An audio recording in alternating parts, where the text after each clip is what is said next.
ma'am. Good evening, everyone. I take immense pleasure in welcoming you all to this webinar on human values, and I'm very much delighted to introduce our resource person for today. We have with us Dr. Suparna Majumdarkar. She is an associate professor with the Department of Sociology and Research and Work at Christ University, Bengaluru. She started her career as a lecturer with the Department of Sociology in 2003, and she has contributed more than 18 years of service to the university.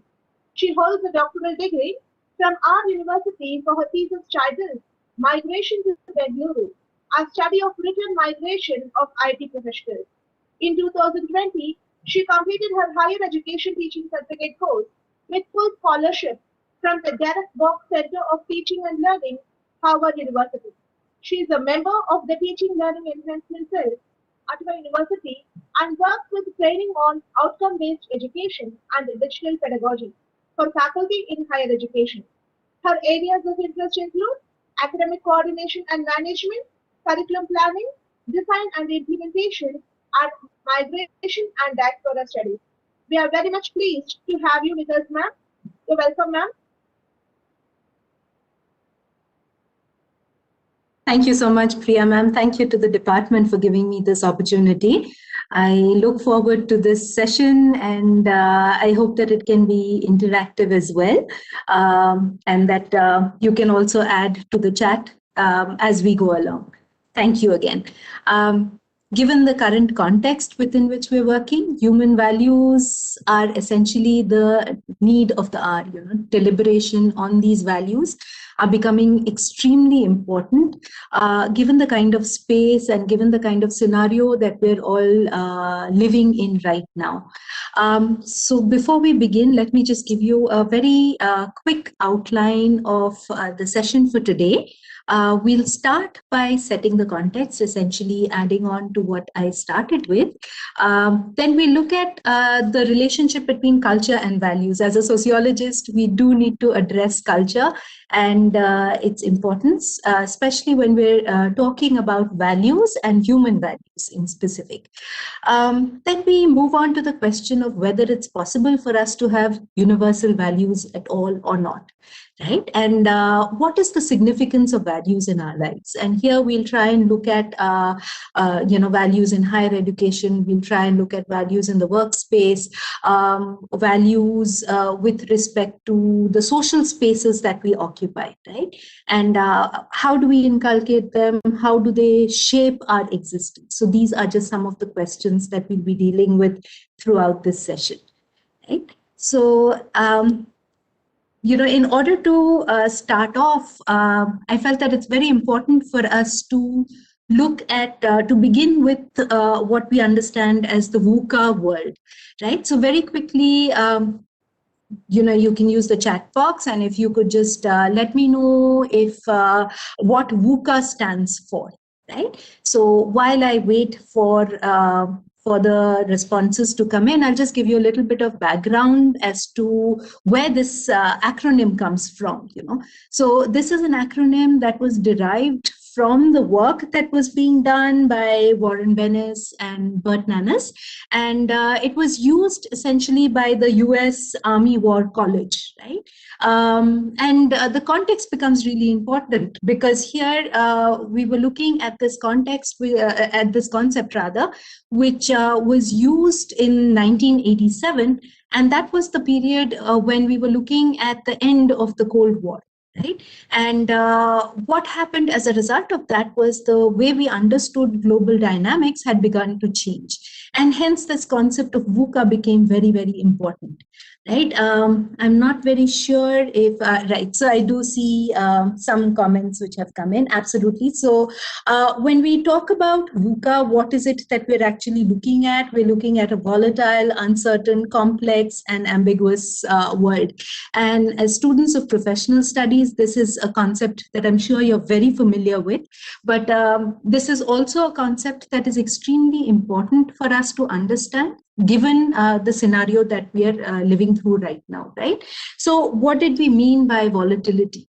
So when the concept was coined, the focus was essentially on the speed of change, and because it was being looked at in the realm of management studies, we were also looking at industry dynamism, the way in which um, the industrial sector was changing so rapidly, right? And when you look at the Indian context, volatility has been something that we've been dealing with in terms of the rapid pace in which things have changed since the 1990s. And one of the reasons behind that has been a shift towards the income, the adoption of liberalization, privatization, globalization, and the accompanying changes that they've brought about.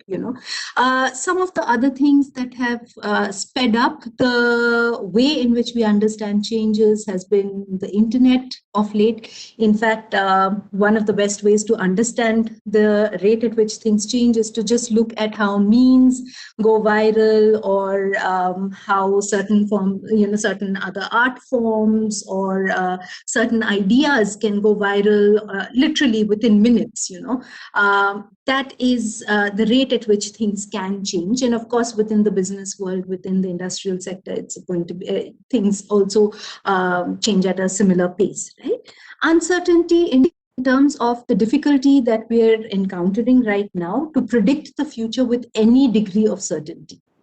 Because there are so many variables which are at play, which is something that is closely interrelated with this idea of complexity, that it becomes very difficult for us to isolate these variables and then predict change, predict the direction of change with certainty. That is something that is becoming increasingly difficult right now, right?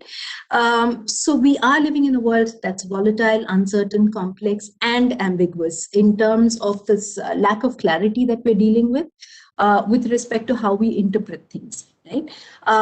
The past year and a half have been classic examples of how a VUCA world can play out. So if you go back to March 2020, people in India would not have believed that we would have spent almost a year which has completely transformed the way we live our lives. What are some of the things that have changed dramatically? The way you understand the demarcation between time and space. Most of us are now working from our homes. And this applies to people across sectors, where they're working from homes. As a result, what has happened is the separation between the home and the workspace has also collapsed, right? Which is adding to the kind of complexity that we're living with right now, right? Challenges in terms of our understanding of existence, of our own existence. This is something that a lot of us are dealing with over the past few months in terms of how our realities have changed. For a lot of people, it's changed more drastically than for others, but the changes have taken place. Some of the changes have been positive, but a lot of the changes have been extremely negative as well, right? The interconnected, interdependent world that we're living in right now, for instance, if you just take the pandemic that we're dealing with, it emerges from one part of the world, but within months, it affected the entire planet. Right? Today, we're looking at how variants are emerging from different parts of the world and again are spreading all over, right? So in terms of this interconnectivity, we're actually looking at how this transmission of things is taking place at this unprecedented pace. And it's not just ideas, it's not just thoughts that are being transmitted, it's other things as well which get transmitted, right? So what we're looking at is what we're today calling the new normal, but the new normal is also not a very stable normal, right? And this becomes the embodiment of a VUCA world, right? So VUCA then becomes a very important starting point for all of us. And you'll see that VUCA is being used increasingly in the realms of management, in the fields of education today, to try and come to terms with the pace of change as well as the way in which things are changing. right? To ensure that the students that we're working with are equipped to deal with this VUCA world. Management specialists are trying to ensure that they are, they work with their organizations to again deal with this VUCA world, right? So this becomes the background within which we need to look at how values and beliefs and norms become so significant in terms of how we deal with things. This world is challenging a lot of what we consider, what we took for granted, right? So it becomes that much more important for us to reinforce the values that were important for us, that are significant for us, and also define what is significant and why it's significant, right? So what I'll do is I'll look at culture, and I want us to think a little bit about what culture really is and what its significance is. Right? So one of the definitions, and here I'm just going to read out this definition from Edward Taylor, which is from 1871. So it's a very dated definition, and there's one word which I've changed. Of course, we'll talk about that as well.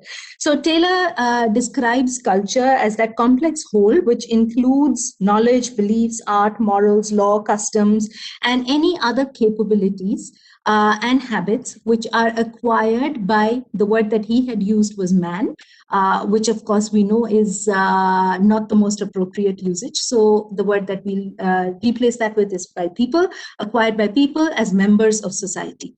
Right. So what does culture then include? It includes this whole gamut of what other scholars have called, the toolkit of our existence. So culture would include our values, our beliefs, the rules that operate in our society, the kind of clothes that you wear, the kind of food that you eat, the way you conduct business, the way you think as well. All that is defined and determined by culture. Language is also a significant part of culture, right? So it becomes this complex whole which includes everything, and we look at why it's a complex whole as well, right? So some of the characteristics that culture deals with are, the fact that it's learned. So this becomes really important, especially when we're looking at values again. So we need to remember that culture is learned, it's shared, right? It relates to the symbolic realm. It's adaptive and it's dynamic. So it's learned, it's shared by all the people who share a common culture, and it is dynamic in that it is not something that's fixed throughout time and space, but it is something that varies. This is a very important part for us to remember when we're looking at how culture works, right? Culture also has two broad sets of components, So we have material culture on one side, which would include everything that's tangible. And again, those are the things that we create consciously. So the furniture that we use, all the devices that we're using currently, to interact and for this session, they're all part of our material forms of culture. The houses that we live in, the books that we read, all these are part of our material culture. And then you have another large set, which is called, which is part of the non-material components of culture. And these are far more resistant to change. These are the intangible aspects of culture. And what they represent are the ways of thinking, acting, feeling.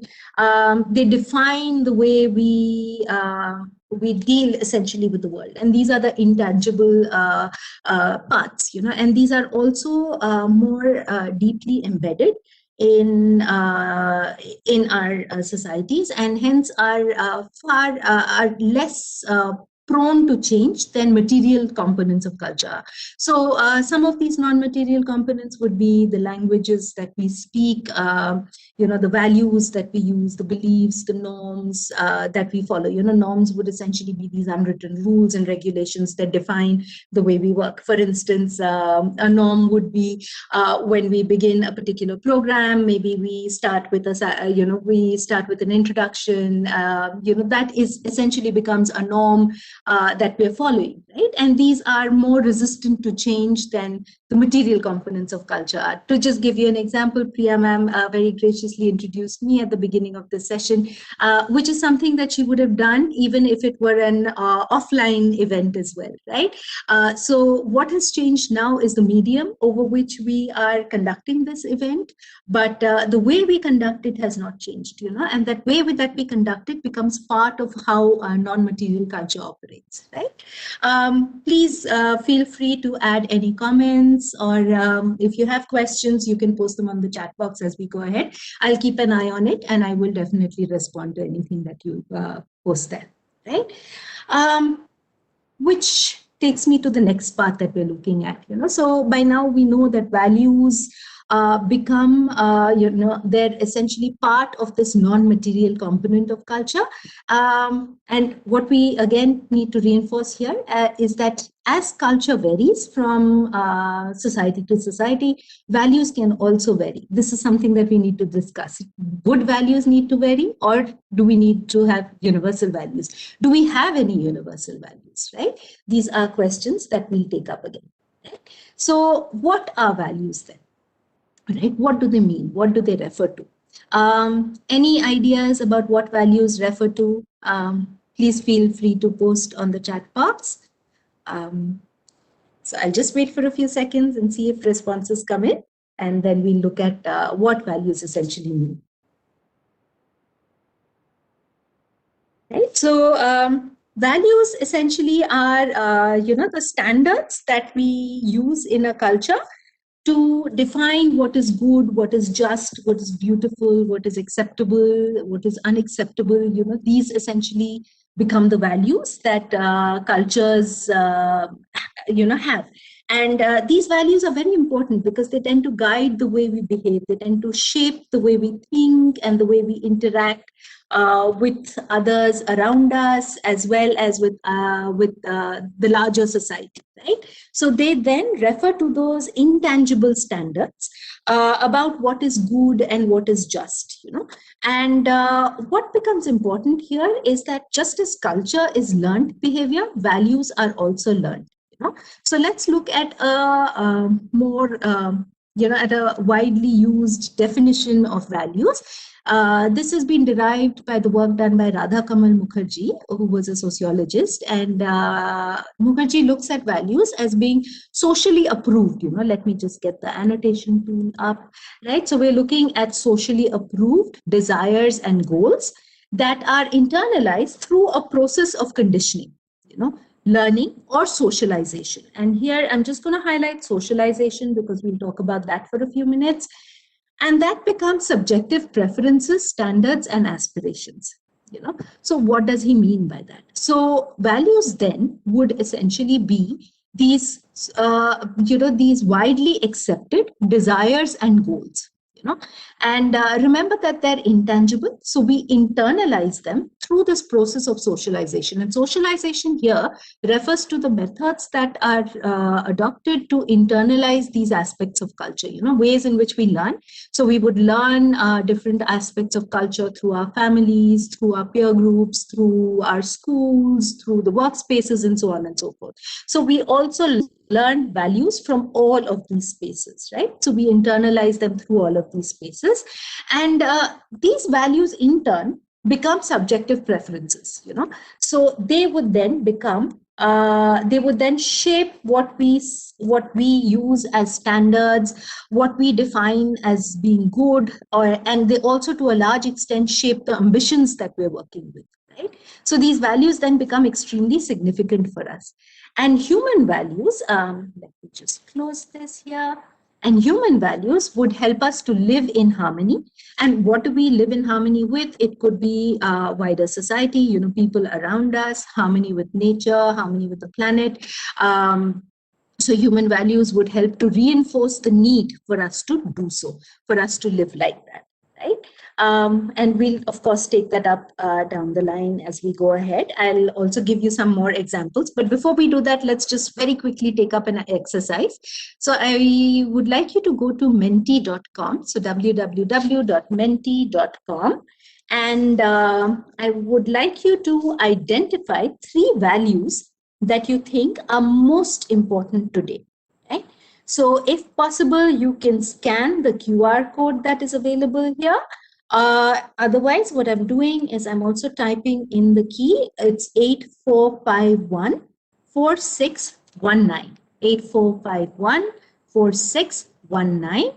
And we'll wait for 2 minutes and just see the kind of results that come in. So it's 6:20 right now, so we'll wait till 6:22 to see the responses that are coming in, right?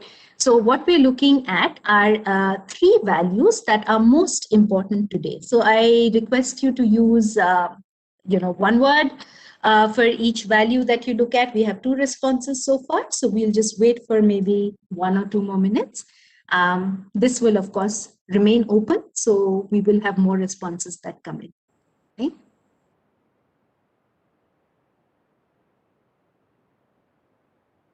So maybe just 1 more minute.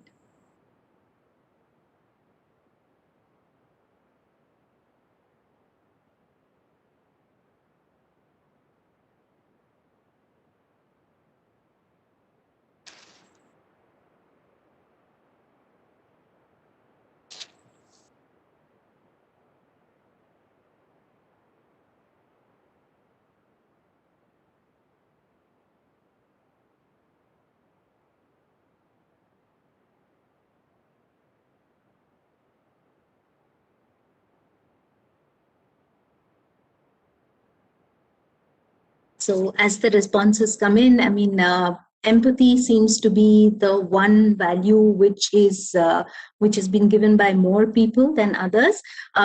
We're all familiar with how the Menti word cloud works.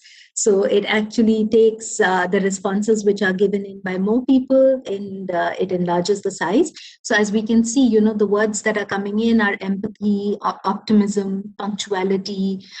These are the concepts which are coming in as more important, more significant in terms of them being values that we're living with. Empathy, as we know, is the need of the hour, and this is something that your school has exhibited so beautifully in so many of the initiatives that you're taking up. Both faculty and students, the kind of work that you're doing to help people out in this time of need reflects the kind of empathy that you're working with right now, right? So optimism and gratitude are two other values which are very important for us right now. We cannot lose this sense of optimism because without that, it would be really difficult for us to survive. Gratitude for everything that we have. I also see punctuality, honesty, interconnectedness, that are coming up here in terms of the important values. So we have 13 responses so far.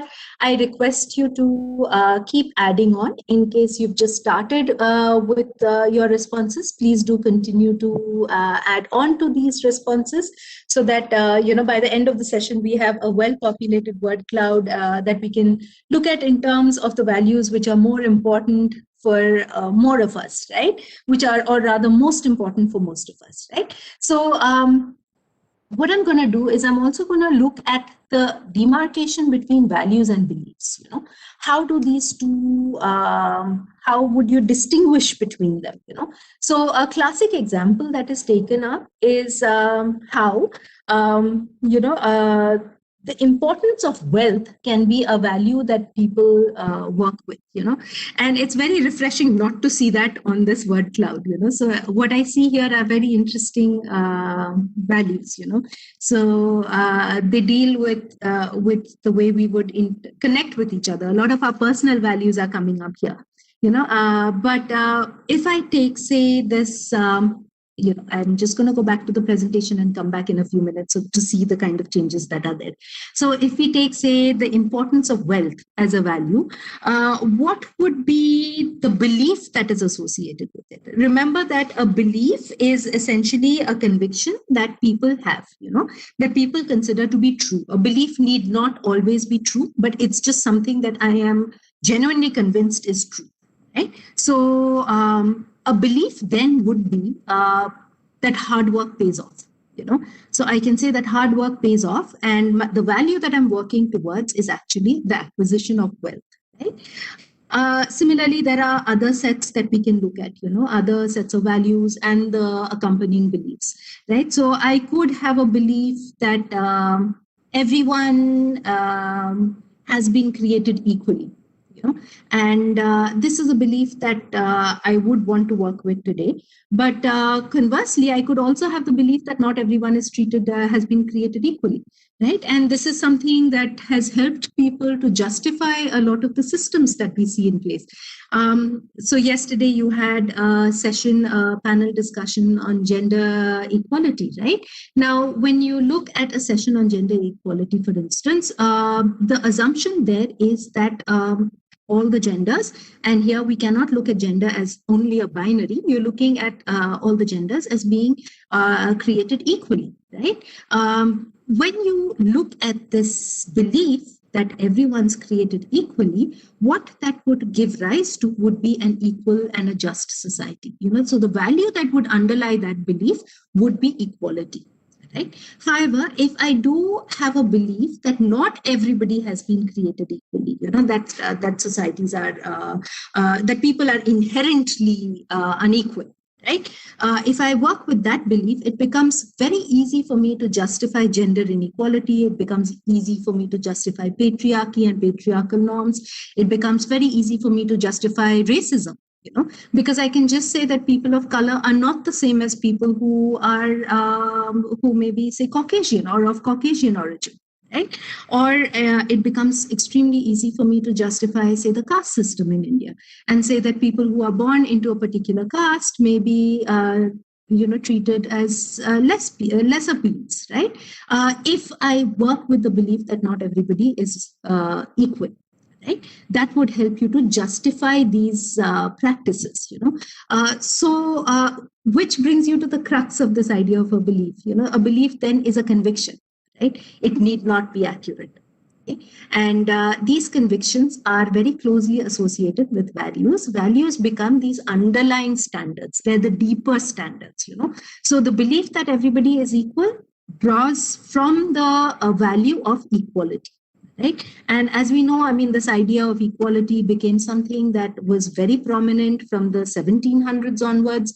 And it has only been very recently that we've taken it up, to be a more inclusive kind of concept. Because even when we were talking about inequality, about equality, we were not talking about equality across all groups, across genders. So it was only equality for certain groups, So this idea of equality, of course, is something that is widening today, right? Let me just move this a little bit so that I can take you to, to the word cloud. And as of now, empathy is essentially what a lot of people are looking at, followed by gratitude and optimism. Right? So we'll see if things change maybe down the line. Right? Thank you so much for the responses. To everyone who's responded, thank you so much. Right? So this takes me to this next question, right? Can we have universal values? Is it possible for us to have universal values? Now, remember that we spoke about how culture varies from, across space and across time. So given the fact that culture varies, is it possible for us to have universal values at all? This is a larger question that we need to think about. Are there examples of universal values? If we do have universal values, who comes up with these universal values? Would they need to be widely accepted? Would they need to be accepted across countries in order for them to be treated as universal values? Where do these values stem from? And when you do a little bit of reading, you'll see that a lot of these values that we talk about, they tend to stem from religious texts, they tend to stem from various philosophies. And today, interestingly, you'll see a lot of values which are coming in from the work which has been done by management gurus across the world, right? So what we need to remember is that as cultures vary, so do values, right? What remains constant is the fact that all cultures are going to have sets of values, right? What they consider to be important values will vary, right? For instance, if you look at the word cloud that we had populated, for a lot of you, solidarity, forgiveness need not be the values which you consider to be most important, right? Which does not make it any less important, right? It's just that a lot of you do not think it's equally important. Right. So, what we need to remember then is that there are variations in terms of how values operate. So, we look at some of the universals in terms of how values have been looked at, as well as where they come from, because where they come from becomes very important in terms of how these values work. Right. So, the first set that we look at is something that has been drawn from the Charter of the United Nations and the Universal Declaration of Human Rights. And these were values that were kind of reinforced by Kofi Annan in some of his speeches, and he spoke about them being, the set that would be considered to be extremely important in terms of how they connect with people and how they help people connect with each other, right? So a lot of these values stem from this idea of the greater good, and what is good for more, for more of the people would be considered to be significant here. So how do you ensure that the values that you're working with would be more conducive to larger sections of the population, right? For more people. The focus then is on the well-being, right? Well-being of the individual, well-being of the society, coexistence amongst people and the environment. So we cannot really look at human beings in isolation. You would have to look at the environment, other species that we're coexisting with, and that coexistence becomes a very important part of how we understand these universal human values. So what are the universal values that the United Nations looks at? You have a set of 5. So you look at peace, freedom, social progress, equal rights, and human dignity. Right? And when you look at these values, it would be difficult for you to actually contest them. Right? So these are more universally accepted values, more universally acceptable values as well. Right? So how many of these values have actually shown up on our chart here, right? So remember that peace, freedom, social progress, equal rights, and human dignity. We don't really have too many overlaps here in terms of the responses that have come in, but these are considered to be the most universal in terms of the human values that operate. Which brings me to this next part, which looks at 3 different dimensions in which we can take values into consideration, right? And we can look at character values, which would relate to ideas of commitment, ideas of loyalty, the kind of attitude that we choose to work with, a positive attitude that would essentially be part of this value system that we work with. And of course, these are all values that are learned, so we'll also talk about how and where we learn some of these things down the line, right? So these would be some of the character values that work. How do I choose to perceive of things? Do I choose to look at only the negatives? Do I choose to look at the positives? How do I gain strength? How do I ensure that I support people around me, right? That becomes important. The next set that you would look at would be your personal set of values, and these relate to things like your family life, your health, appearance. Remember, when I was talking about values, I was talking about it in terms of how it establishes the standards of what is considered to be just, what is considered to be good, what is considered to be beautiful, so your personal values come in here. Even with respect to how you define what is beautiful, that is also something that is learned, it's part of learned behavior. Which is why you'll see that standards of beauty have varied across time and space. So what was considered to be very beautiful in the 1600s need not be considered to be beautiful today. What is considered to be beautiful in, say,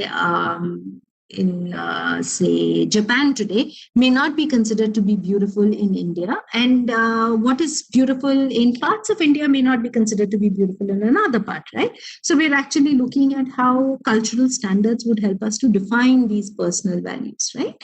And then you also have values which relate to work, So these are values related to stability, to prestige, the kind of approach that you use. Remember that these values become very important, and they're going to help you to define the way you relate to work. For instance, when you look at India in the 1990s, that was a period when we were going through this flux again because of this transition to privatization and liberalization, right? Because of the shifts that came in because of these two, these two kind of, in a way, their paradigms, right? So what happens to the workspace then? That is where there were challenges to a lot of the traditional value systems that were in place. The way you look at the workplace today is extremely different from the way maybe people looked at the workspace in the 1980s. So this becomes apparent when you look at how the kind of conversations that you have with your parents and your grandparents. The way they understand work stability is something that is extremely different from, say, the way this generation understands work stability. And that all this derives from the value systems that we're working with, right? So these values then become really important for us, and we'll also be talking about why and how they shape our existence, right? So the next part that I'll look at, right, is the role that human values play in education, right? Now, I mentioned earlier that values are actually learned and they're transmitted, right? So the process of socialization becomes very important here. And education and education institutions, such associations that work through for the process of education, such as schools and colleges, become extremely important agents in this transmission of values, right? So some of you may remember, the value addition classes that you might have had in school. Some of them were maybe they were called moral science and so on and so forth, right? So these were ways in which values could be transmitted, in a more structured format. Okay. So what I've done here is I've looked through the National Education Policy 2020, and I've identified the 5 universal values that NEP has espoused, has encompassed. And they look at these 5 values again in conjunction with the focus on scientific temper, humanistic, ethical, and constitutional values. So it's not just these 5 values which are significant, but you would also need to look at it within the broader realm of ethics, which again, I was just informed that you have a session on ethics tomorrow. So all these sessions are actually very closely interconnected. So they're very, so they would kind of build off of each other, right? So you would need to look at, ethical values, constitutional values. What are the values that we need to have as maybe citizens? All this comes in here. And the values that NEP has picked up as universal are truth, righteous conduct, peace, love, and nonviolence. And you'll see these values as well reflected and reinforced in a whole lot of other spaces. And interestingly, when you look at this set of 5 values, they tend to be reinforced by most of the religious beliefs across the world, so they tend to work along with this set of values, which define our conduct then. Yeah. All right. And the second set of these universally accepted values that I've looked at are from the Foundation for Universal Responsibility of His Holiness the Dalai Lama, which looks at compassion, empathy, kindness, patience, tolerance, forgiveness. And again, these are the broader values, that operate, and this becomes very significant for us to work with, So when we look at how these 2 sets of values operate, so if I look at the NEP, it kind of embodies this focus on respect for everyone, on empathy, on tolerance, on human rights, on gender equality, on nonviolence, ideas of global citizenship, inclusion, equity. These are all very closely integrated into this policy. And what this policy espouses is essentially how this needs to be incorporated into the way we understand education, into the schools and colleges and into the curricula. So what I thought I'd do is also pick up Christ and see how these values work out at Christ. right? This is something that some of you may not have seen for some time. These are the front gates of our university. And this is, of course, a photograph that was taken in the pre-COVID period, right? You can make out from the kind of changes that have taken place now. So before I start, very quickly, does anyone know what the core values at Christ University are?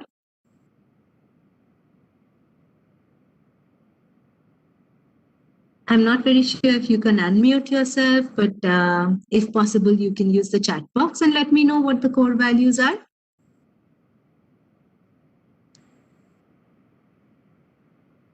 Maybe we'll take one more minute.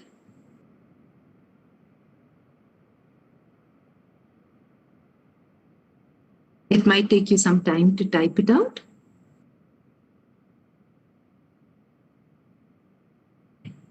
So in the meantime, let's look at what our core values are. If you've been typing it out, I'm sorry for kind of putting it up there right now. So we begin with faith in God.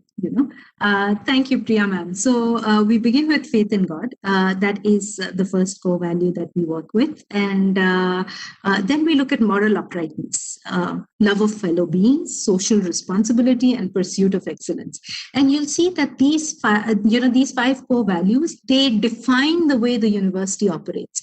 So you'll see that in your connection with the university, the way you have, the way our students interact, and you'll also see these values represented and embodied in the students when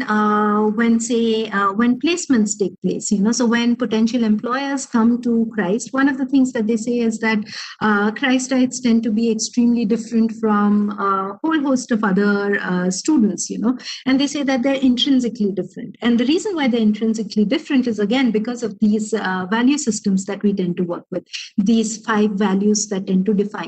So you have faith in God. So essentially, this belief that it translates into beliefs that you need to have this conviction, which is also very closely related to moral uprightness. So, which is connected with the kind of ethical standards that we expect of our students and from our students. Love of fellow beings. This idea of empathy, this idea of compassion, which has come in so many times in even in the word clouds that you've been populating. So empathy, remember, is extremely important here, which comes in from this idea of the love of fellow beings, right? Social responsibility, you'll see that in the kind of activities that you engage with. For instance, the Center for Social Action, which you're all working with, that becomes an embodiment of how social responsibility is an integral part of how our students work.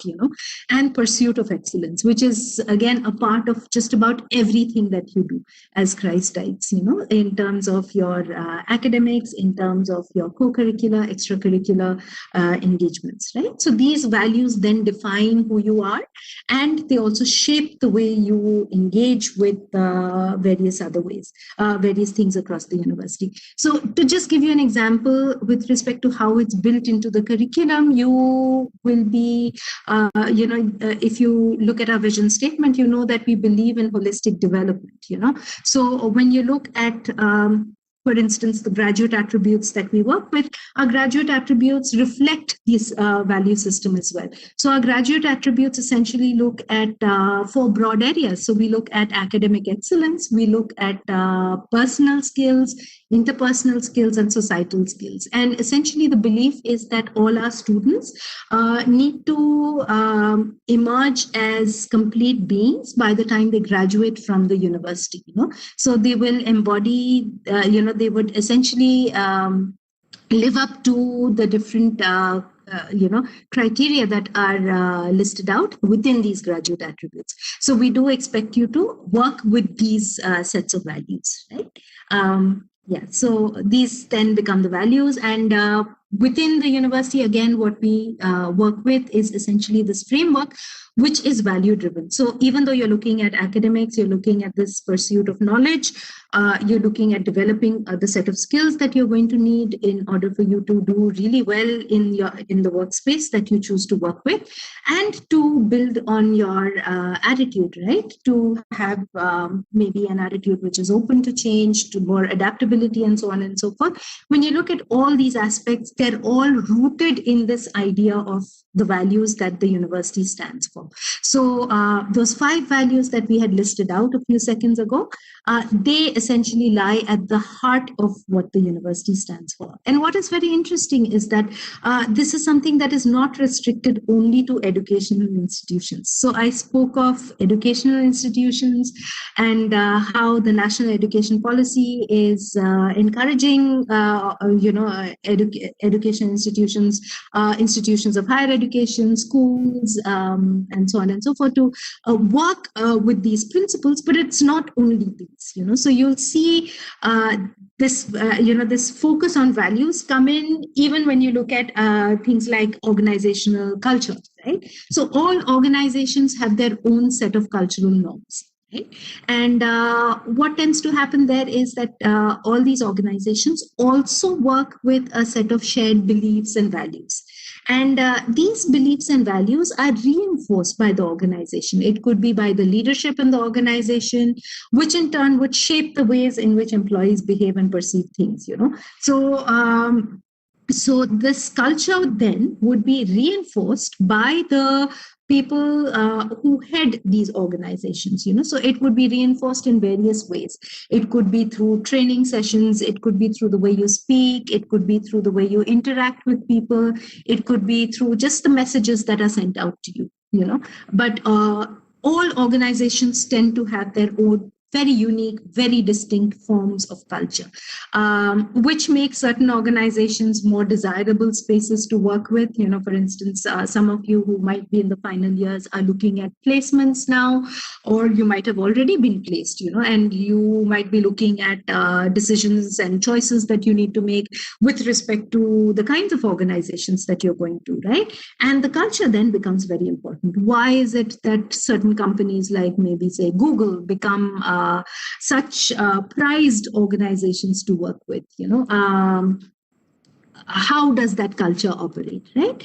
So we'll look at how organizational culture operates in terms of various ways. For instance, certain organizations are very outcome oriented. So the focus is only on achievements and results. So you show me what you can do, and the way you will be treated will be based on that. And if you're not performing, then you're out. So there might be very little kind of leeway for people who may be going through, say, tough times, who may not be able to adjust.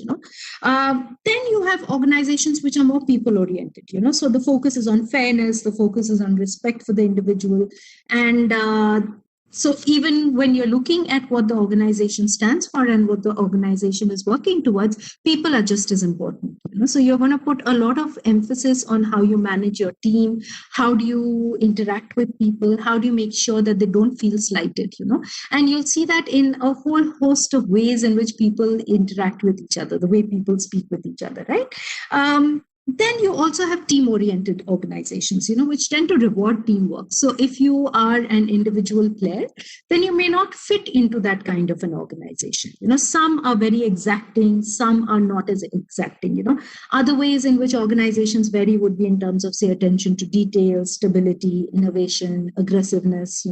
For instance, I remember, Goldman Sachs. Some of the employees from Goldman Sachs had actually spoken of how when GS, recruits employees at a slightly higher position, they tend to go through anywhere between, say, 12 to 18 odd levels of interviews, right? Now, the reason why they would do that is because they would try and ensure that that person fits into the organizational culture. Because a lot of organizations believe that it's very difficult if you get the wrong person on board, because you will have to spend a lot of time in training that person, right? So you would need to make sure that the value system that that person comes with is amenable to the values that you have as an organization, right? So that match becomes a very important one for you to keep in mind when you look at organizational culture, right? So I have these two these two cartoons that comic strips rather that I wanted to share with you. So this is one kind of an organization. You do as you're told, we pay as we please. You work like a slave, we punish at random. That, in a nutshell, is our corporate culture, right? So it may seem funny, right? But a lot of organizations do tend to work like that, right? So that is also reflected in the value system that operates. So the way we use language, the way we use the way you look at policies, all that matters. So a lot of if you are when you're looking at the news, for instance, of late there have been a few organizations where you've had leadership which has had to kind of apologize for the kind of practices that they've been following, because those practices don't really allow for a lot of human flexibility, and they don't make space for human needs, right? So yet that is an integral part of how that organization's culture is works out, right? This is an image from another organization, and again, when you look at this kind of an image, what comes to mind? For me, when I'm looking at this image, I see a lot of diversity here, right? I see diversity in terms of abilities. I see diversity in terms of racial origin, in terms of religious identity, ethnic identity, probably nationalities. And what I also see is more inclusiveness in terms of gender. And so on and so forth, right? So you're looking at a more inclusive kind of space, right? Now, this would also be reflected in the value system that this organization would work with, right? So organizational culture then reflects the values that this organization stands for, and it would be transmitted over time. So I've just taken one or two other images. So this is from the Google office in Zurich. And it's interesting because they actually have this fireman's pole in the middle of the office, and they have a slide. So this is very typical of how Google tends to work, right? So they tend to project how they are a very flexible and fun kind of space for you to work in, right? So and there's this focus on innovation, there's this focus on creativity, and this is also part of the value system that say this organization works with, right? So what then would be the significance of these human values? They shape us and our experiences. So be it within the family, be it within our schools and colleges, or within the places that we choose to work with, these values are going to shape the way we experience these different spaces. These values, remember, are learned. So when I join an organization or when I join an educational institution, I would go through a process of orientation, a process of induction to help me to learn about the values that these organizations tend to hold very close to them, hold dear to them, right? So over time, once I internalize these values, they tend to shape my experiences. They tend to shape the way I encounter the world, right? They also influence the way I make decisions. They define purpose, which is going to be something that we'll take up in the next question that I'm going to pose to you. They also help us to establish what is acceptable, what is not acceptable. Remember that derives from the value system. They give us standards of what is good, what is bad, what is absolutely abhorrent in a society. And by and large, they serve as guidelines for social living, and hence they become extremely important for us to work with, right?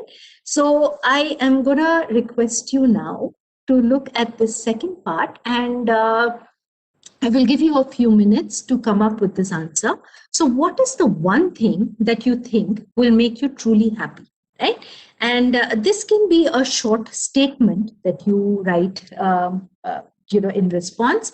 And the code is the same. It's 845-14619. And I will take you to the results in a few minutes, right? So I'm going to give everyone maybe 2 to 3 minutes to share your responses, right? And then we'll have a discussion. Priya ma'am, Kavita ma'am, is it okay if we take maybe say 10 more minutes? Yes, sir. Yes, ma'am. All right, thank you so much. Yeah. Thank you, sir. Thank you, sir. All right. So maybe 2 or 3 minutes for you to post your responses here. What is the one thing that you think will make you truly happy? And this is very important. Remember how I was talking about how values shape the way we interact with the world and the way what we consider to be desirable, what we consider to be abhorrent. Let's look at what we think will make us completely happy.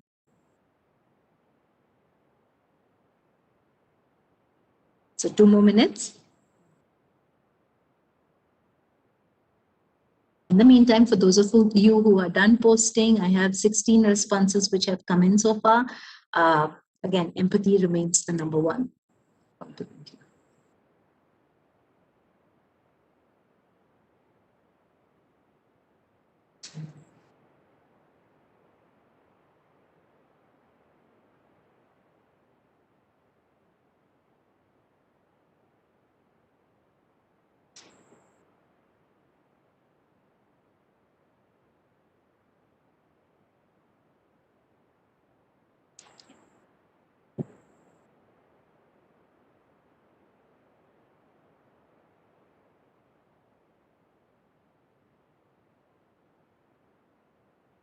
So we don't have any responses that have come in, but let me just look at some of the things that a lot of our students believe would make them truly happy.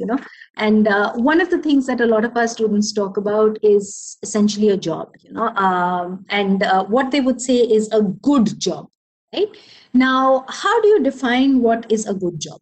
Right now, if I believe that a good job would make me happy, what makes a job good?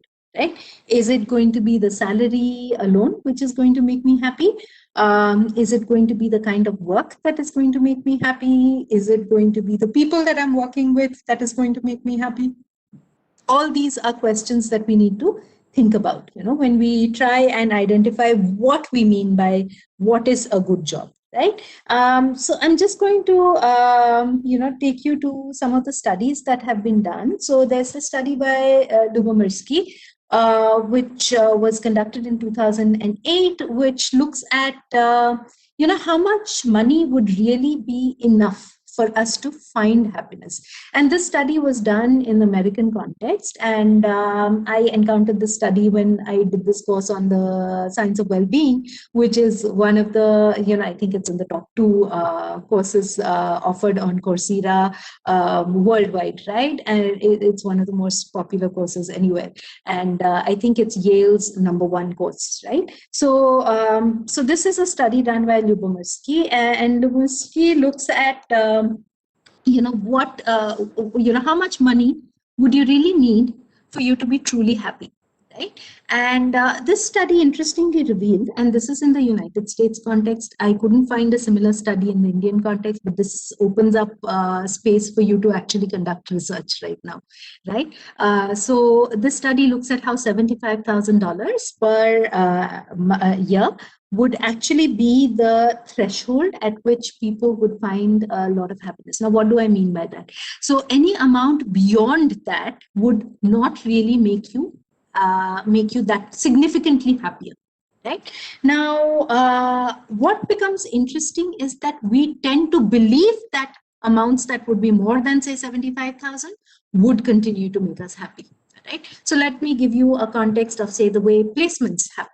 Right now, let's assume that you have been offered a package with, say, X amount of benefits, right? And your friend has been offered a package which is X plus 2 amount of benefits, right?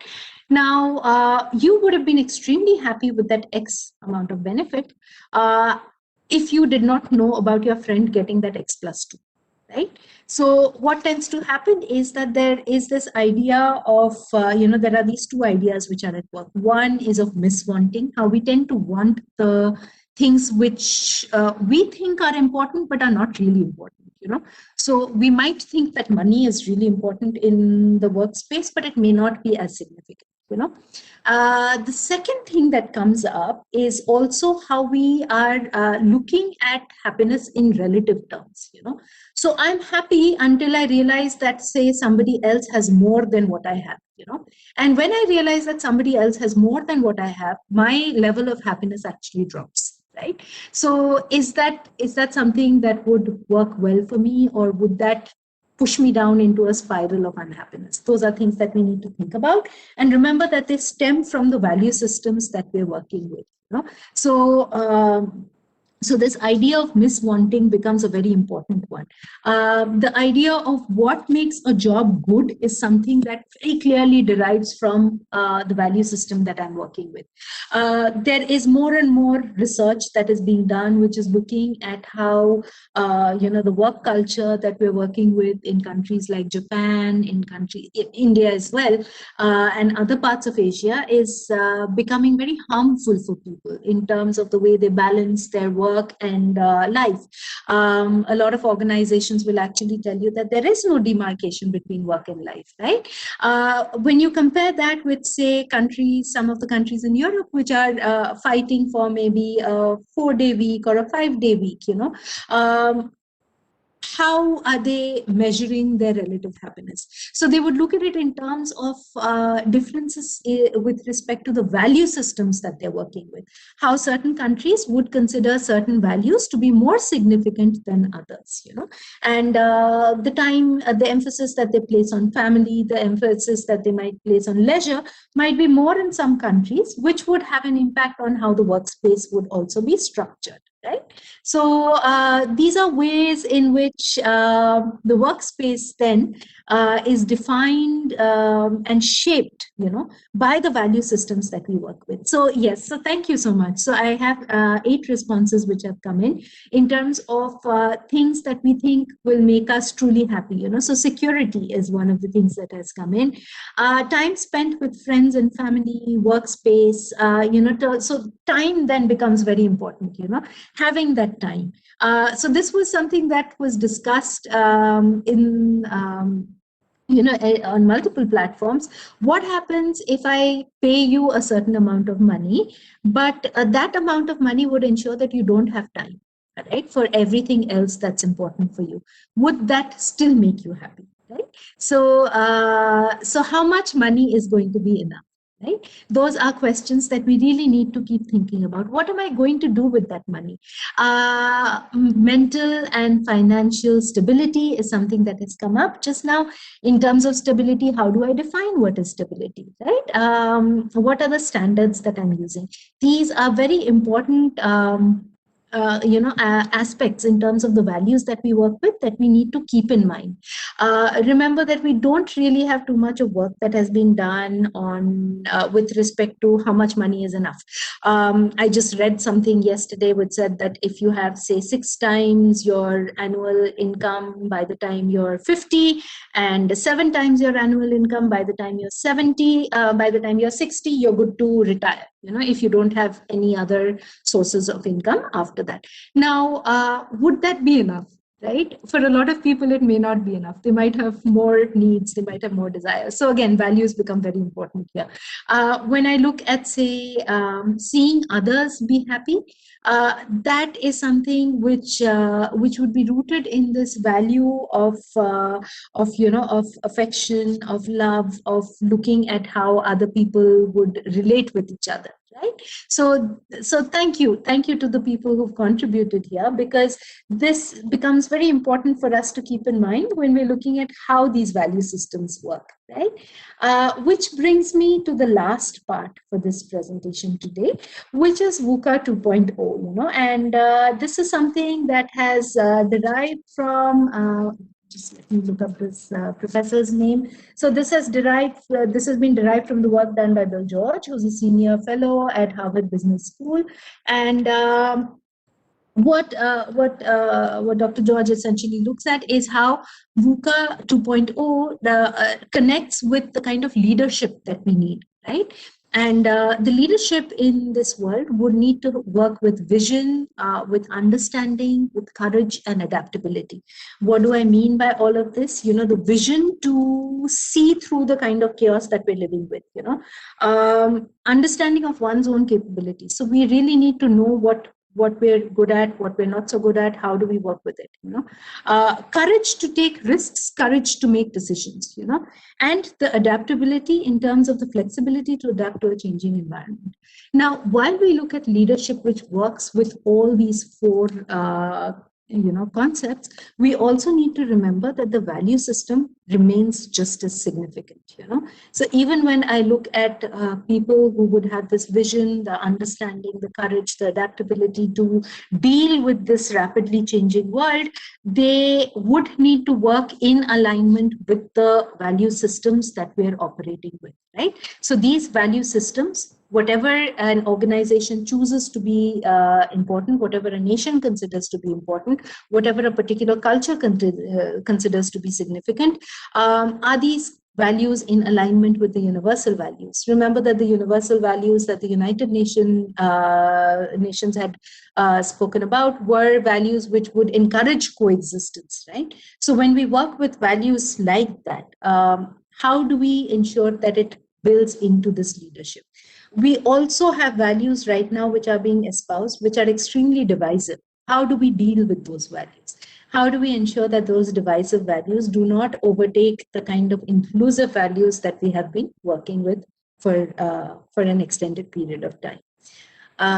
So thank you so much. I'll just we can open it up for questions and discussions if we have any comments and if we have a little more time. Thank you so much. Priya ma'am, sir, over to you. Yes, ma'am. Yes, ma'am. Priya ma'am. Yes, sir. Yes, sir. Ma'am, thank you so much for your presentation. You had made it very interactive as well. Um, ma'am, there are no questions as such, but Okay. I just want to ask you one question, ma'am. Like, you have taught the university students for a long number of years. Mhm. What do you think are the values which the students actually possess or they give importance to? And what are the things they should actually inculcate? And how All do you right. think the values are misguided, they are misguided in selection of values? If you can elaborate on that, it will be good. All right, all right. So, ma'am, over the past few, over the almost the 18 odd years that we've been here, I've seen a lot of the changes that have taken place in terms of the values that students place a lot of emphasis on. You'll also see that the value systems that different groups of students within the university vary. So it varies on the basis of the programs. It varies also on the basis of the schools that they tend to belong to, right? It comes from the kind of disciplines that they're taking up. So organizational culture becomes very important because by and large, they're working with the ethos that the university stands for. And you'll see how the value system is so deeply entrenched in terms of how our students tend to jump in whenever there's any kind of a need, and you'll see that over and over again. It's been reinforced multiple times. For instance, right now, when we have these burning needs across the country right now, we have so many students who have set up, these helplines, these databases that are absolutely necessary right now. And they're doing this because they genuinely want to help the community, So it's this feeling of empathy. It's it's the value that they're working with is actually social responsibility here, right? But we also have certain values which might actually detract from what might make them truly happy. For instance, when I was talking about this idea of money, that becomes a value which is very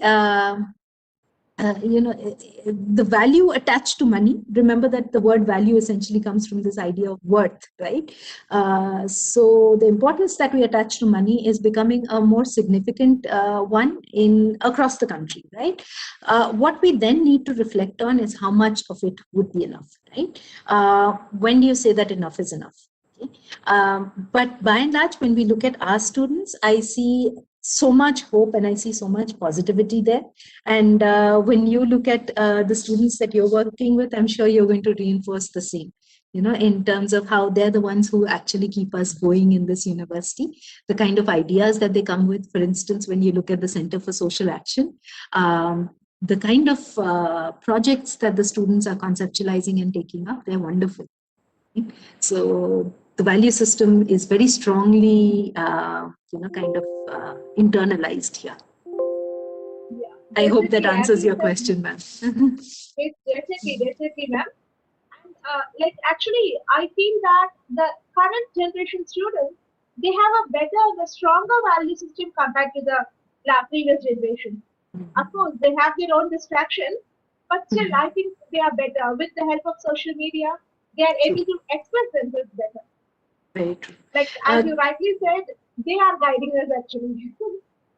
Yes, and connectivity has helped because now when you look at our university as well, we are working across 3 campuses in Bangalore and 2 other campuses outside, right? So when you look at the university itself, across the 5 campuses, you do have this Christite identity, which is so strongly in place. Social media helps here, and again, when we look at social media with respect to values, we need to remember that it has to be used ethically, which I think is going to be addressed tomorrow. So what we see is how these are being used to kind of support the initiatives and the activities that the students consider to be important. Thank you. Thank you so much, Thank you, ma'am. ma'am. We'll wind up after a short vote of thanks, ma'am. Now, Thank you I'll so call much. upon Professor Prita of the department to propose the vote of thanks. Hi, good evening. Priya ma'am, am I audible? Yes, ma'am. Yes, Yes, ma'am. ma'am. Yeah, thank you. So as I was listening to Dr. Suparna, I just remembered that, back in school, we had this book, series of books on value education called We Are the World. And I remember in one such book, there was this one particular quote by Elvis Presley that said that, values are like fingerprints, okay? Everyone has it, in some form or the other. Nobody's are the same, okay, but you leave them all over in everything that you do, right? So that's something I was reminded of when I was listening to you, ma'am. And on that note, I really want to thank you on behalf of the department for taking time and taking us through this wonderful session of enlightenment and reflection.